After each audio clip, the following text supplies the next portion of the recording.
macam-macam Bapak Ibu sekalian. Termasuk mohon maaf yang broken home. Itu kadang karena orang tua yang bercerai, anaknya menjadi korban. malas-malas ke sekolah.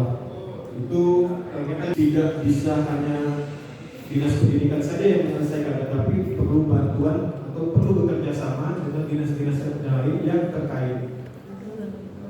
Terakhir, ketika anak tersebut sudah diintervensi, dilakukan pemantauan. Mohon maaf. Iya, ini kalau di level pemerintahan daerah ada yang namanya standar pelayanan minimal. Standar pelayanan minimal itu ada dua ya. Yang pertama akses, yang kedua mutu. Sebenarnya tugasnya kita dua aja Bapak Ibu sekalian. Satu akses, kedua mutu, memastikan semua orang bisa bersekolah dan sama. Nah, tadi yang terkait dengan akses ya, akses itu dilihat dengan angka partisipasi sekolah.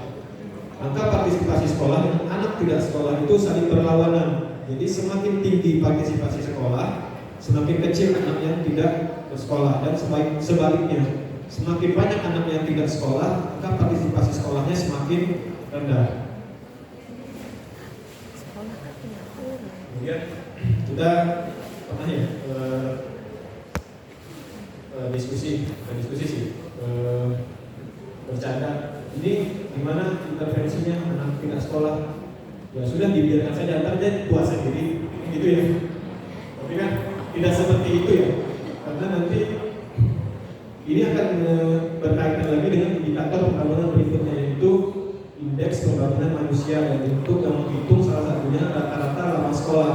Jadi sebenarnya dibiarkan juga tua sendiri itu juga tidak tepat, karena nantinya dia akan dihitung juga rata-rata lama sekolah di daerah tersebut.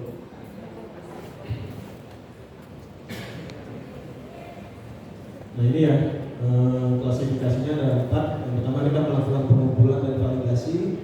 Kita menemukan anak tidak sekolah, kemudian kita verifikasi dan validasi. Kita cek itu benar nggak tidak sekolah. Jika dia tidak sekolah, alasannya kenapa? Kita catatkan. Terakhir, datanya sudah ditentukan lalu dilakukan intervensi sesuai dengan permasalahan. Pokoknya workshop pendataan aja Pak. Oh iya. Berarti operator ya. Nah ini ya, ini yang menarik. Per kemarin 28 Agustus di dashboard itu tercatat 3,8 juta anak tidak sekolah. Wow, banyak juga ya. Kenapa Bapak Ibu bisa sampai tinggi? Ya, kurangnya kesadaran orang tua bisa, kurang kesadaran anaknya juga bisa, Betul. kurang peduli lingkungannya juga bisa, Betul. macam-macam itu mah. Ya, dan salah satu lagi Bapak Ibu, karena ini 28 Agustus ya, masih banyak dapodik yang belum sinkron, sehingga siswa itu masih banyak yang belum aktif di dapodik. Nah, jadi terakhir itu kita Iya. tahun ajaran baru itu sekitar 3,5, jadi sekarang 3,8, tapi masih ada sekitar 300.000 yang belum sinkron dapodik siswanya. Belum masuk semua ya. Iya. Nah ini ya. Emang biasanya yang nyatok MTS, 21% itu yang belum pernah bersekolah sama sekali.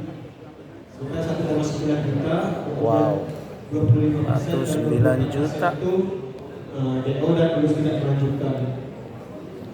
Dan ini ya, Provinsi Jabar selalu tampil.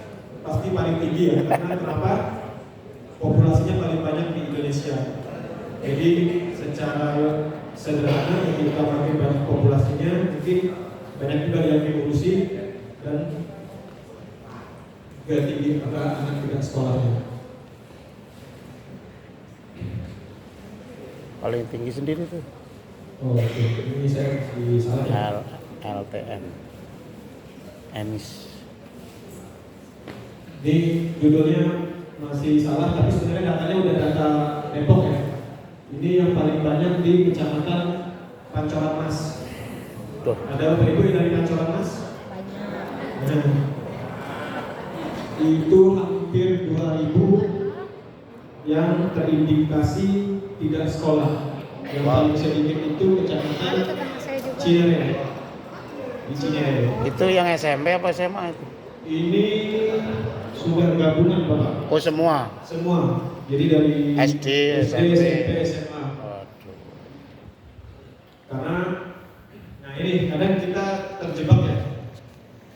Terjebaknya ini kalau dinas kabupaten kota SD SMP, terus kalau provinsi kewenangannya SMA, SMK, SMP. Ya. Tetapi kan itu ketika anaknya sudah bersekolah muncul kewenangan. Ketika anak tersebut tidak sekolah, ya semuanya harus bersama-sama melakukan penanganan tidak sekolah. Keren. Masalah nanti dia kewenangan siapa itu nanti ketika dia sudah bersekolah.